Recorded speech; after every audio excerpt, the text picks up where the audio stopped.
breakthrough. The discovery turned the Homo sapien into an efficient hunter-gatherer. These days, archery has made a comeback in the hunting community, and it's even been reclassified as an Olympic sport. So you could say the caveman's invention is still right on the mark.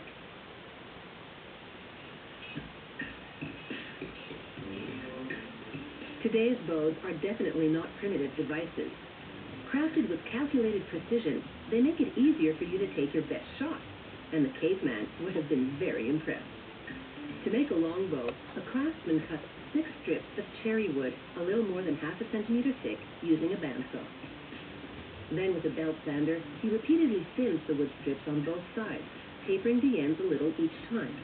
The tapering gives the wood some flexibility, which the bow will need to launch arrows into the air. With his bandsaw, he now carves a handle from a piece of wood. Next, he brushes super adhesive glue onto fiberglass strips and the tapered strips of cherry wood. He works swiftly because the glue will start to dry in less than an hour. Now he layers the strips.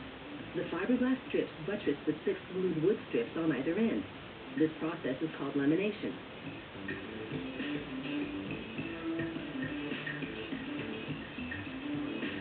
Next, he glues the wood handle to the fiberglass and wood lamination.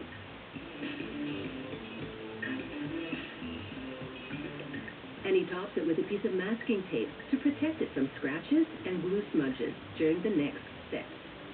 Now the laminates get the squeeze. He places them on a curved plywood shape called a bow form. He positions a steel heat strip, a rubber hose, and another plywood form on top of the laminate. He clamps it all together, then inflates the rubber hose with an air compressor. The pressure from the hose combined with the heat from the metal strip mold the wood to the bow shape as the glue sets. 1 hour later, he removes the laminate, nicely pressed and glued into more bow-like curves.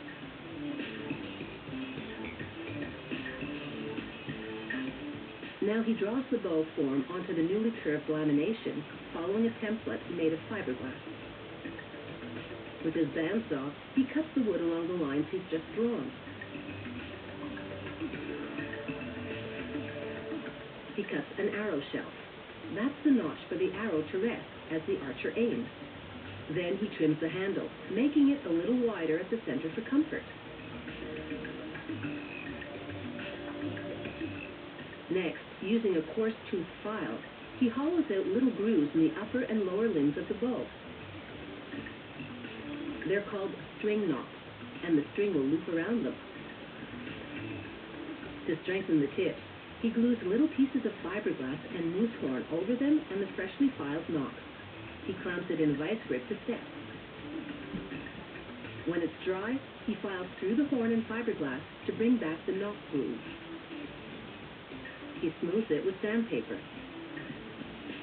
Now he glues another piece of wood over the handle to improve the look and feel of it.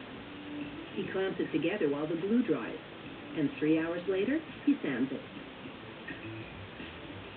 Next, he wraps the handle in a piece of leather and stitches it together with nylon thread called artificial sinew. Many years ago, they used the tendons of an animal for thread.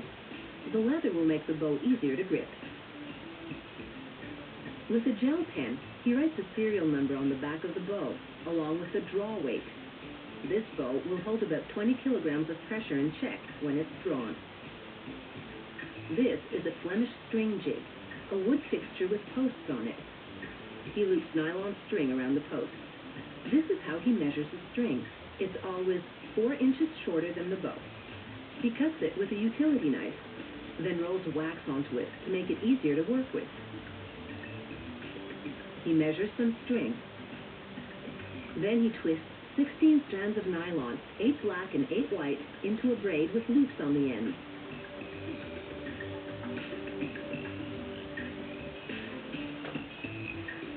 He hooks the string on the nocks, and it's time for target practice. As he bends the bow, energy is stored.